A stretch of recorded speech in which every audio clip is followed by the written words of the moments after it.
Cool. So I'll talk about OBI, Ontology for Biomedical Investigations. It was mentioned a few times.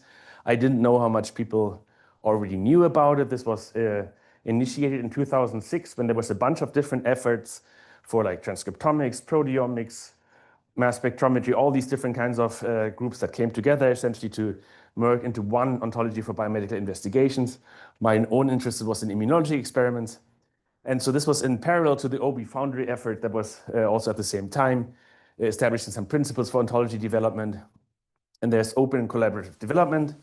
There's weekly Zoom calls. Join us. Specifically, if you want to get terms into OBI and work with OBI terms, that's the best way to get engaged. So this is an old slide from 2006, but it's still a good overview of the high-level term structure. OBI is the stuff in blue. So in red is the kind of the traditional Go surrounding ontologies describing biological reality, things like biological processes or molecules and things like that. And OBI is about how you actually investigate something. How do you perform experiments, prepare specimens, measure something in them, etc. So this is then OBI models these processes in detail. Here you have like a simple experiment where you have a process of collecting a specimen from an organism, where people made fun of us because we thought that you could get that much blood out of a mouse. Anybody who's worked with mice knows this is not possible. Anyway, we're ontologists. It's blood. So, but the point is that you have a link between the stuff that is in your tube to the sample that was collected from how it was collected, and then that blood is used, that specimen, to measure something, in this case, a glucose concentration. And all these steps can be modeled in OBI, or you can also just use the corresponding terms at a higher level. I just want to also point out that from the start, we've dealt with clinical data and clinical types of investigations. In OBI, the distinction between clinical investigations and the kind of stuff that whatever we do at LGI can be very poorly defined. There is clearly a difference from regular patient care, but something like a clinical trial we essentially do. I mean, I am running clinical trials as part of my work, which are much smaller in scale, but anyway. So we have an investigation as something that includes planning to make a study design, execute it, document the results, and have some kind of conclusions. Then we have a clinical investigation where the difference is it has to be in humans. Veterinary science gets their own stuff, and it has to be about human health, what you're doing. And then we have a clinical trial where there's an intervention, and these are like the textual definitions that we have, and then that comes with, again, with the logical definitions where, for example, a clinical trial has to have some kind of study intervention, which is some kind of process, which we can then link to the other things that we have well defined in OBI, such as administering a substance in vivo, so that if you, an intracranial administration is then linked to the definition of where that substance go using Oberon terms, etc. So you can use these terms in your ontology or describe something and actually make linkage to other ontologies as well. So the reason why I got involved in OBI was actually for the applications that we have, and I'm going to talk about two of them. There's a lot of different groups using OBI. We have hundreds of different users and applications of OBI, but I'm going to talk about the stuff that I know the best, which is the IADB and the HIPC Coordinating Center work. And I gave a talk at the NIH about opportunities for AI, so I'm going to reuse some of these slides here and kind of the take-home messages.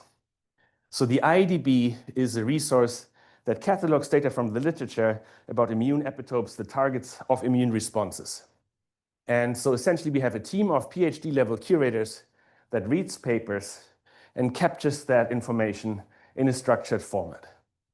And obviously this means you have to interpret what's in the figure, what's in the materials and methods, etc., and translate it. I don't need to explain this to you. And the advantage of this structured format is now you can put it into a database. There's an implicit relationship between the terms in there that are based on things like OBI, and we can make this queryable. The user doesn't have to understand it, but they can understand, for example, that they can enter any kind of organism in the epitope source, and that then, in this case, I use Pseudomonas aeruginosa, which is a known escape pathogen, which is like, can get antibiotic resistance for, it's an important pathogen, and to demonstrate like what are the data known about molecular targets of immune recognition in this bacterium. And you can run in the IADB, you get your results, you get the specific peptide targets, the different antigens, so the proteins from which they are derived, the assays performed, the receptors, so these are like TCRs in this case, these are antibodies actually, and the papers from which this data is arrived. Again, like this gives you different aspects of the data that we have, but really the fundamental unit is each of the experiments performed in each of these studies that was curated. And so going to the details of one of these, you have then information about the details of what the epitope is, the details of, this was a mouse, a TCR transgenic mouse actually that was immunized. Actually, it wasn't immunized because it's TCR transgenic. And then that recognizes an epitope, and you get a proliferation assay. So you get all these details here of what exactly is performed. And again, like, well, for the user, it's a table. For us, these are all ontology terms, which are implicitly linked together. And okay, we're talking often about ontologies, but we also have things like GenPept or UniProt records or other things that are more like database-like, so essentially reference vocabulary. And we believe that by having having these as ontological terms and having them interlinked allows us to do actually quality control. We can do queries for looking for errors. We can enable these hierarchical queries that I showed you, not really, and interlink IDB data with anybody else's data that uses the similar kind of vocabulary, and that can essentially be, in principle, be leveraged by AI. One of the things that AI doesn't do so well, and that I wanted to demonstrate here in this example, is if you now go say, okay, this is awesome, we know a lot about Pseudomonas aeruginosa. Well, but what if I specifically want the human? Because I had the stupid TCR transgenic mice, which might not be relevant for human health at all. And lo and behold, you suddenly have 7 proteins left that are studied rather than the 150. And that's not because these are the only ones positive. There is also no negative data on these. So there's only 7 proteins out of 5,500 studied. And then moreover, when you're saying, okay, I want to only have data where the human actually had the disease, had an infection with Pseudomonas, and then you end up, you have nothing. So when you're looking for epitopes for Pseudomonas, and you could do that in an AI query, whatever, you'll get a lot of data back.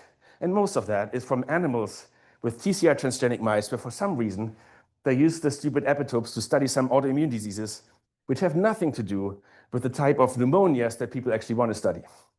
So we think it's important to curate actually the data in a structured format and in detail to then allow for the kind of queries that we're doing. But we also believe if you have it in this data and you combine it with the full free text that you grabbed it from the publication for, you can actually combine things better and train your AI or force your AI to not come up with things that don't exist. So why do I say it's a success story? The IDB is heavily utilized. We at this point, this is 2023. I think we are over 1,000 users a day at this point.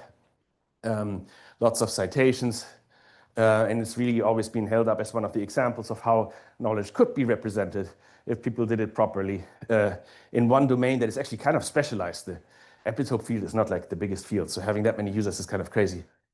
How can IDB help with IDB? How can AI help with curation?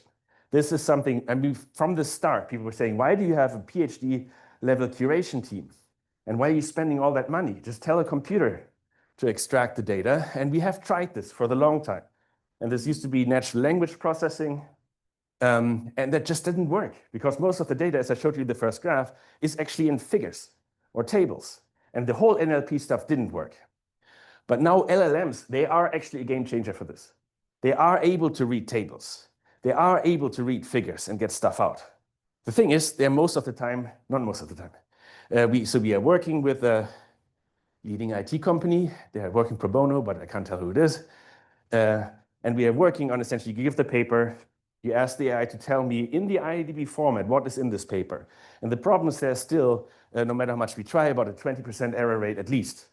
And that is not acceptable for us. But you can go in and correct. You have a curator that now doesn't have to enter every row of the table, but it tells the LLM tries, and you tell it, no, column 3 is actually a PubMed ID, not an affinity. Ignore that and stuff like that. And you can prompt it, repeat, and actually, we believe can really speed up the kind of curation effort, which is important because the one thing NIH wants to do is cut our funding all the time.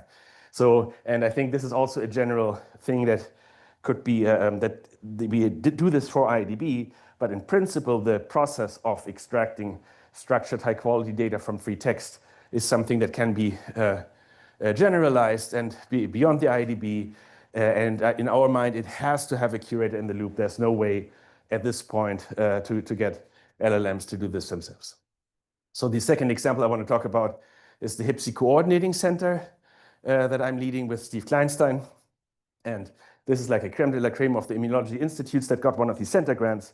And they have, I started late. Okay. Okay. So, and they are all generating data, and we are the center that is essentially like the IDB does for the epitope studies, gets this data together. The centers submit the data to import. How many people know import? Okay. Okay. The usual suspects. Okay. Which is supposed to have a lot of data standards, but actually they don't. They allow everything in anyway. It doesn't matter what they're saying because they have a mandate to take all the data. But now we have our own validation procedures and tell the submitter, who is one of our centers and who has had to have in their grant application a description of how they are going to do the high quality submissions. So we can tell them, well, you're going to resubmit until the stuff is fixed.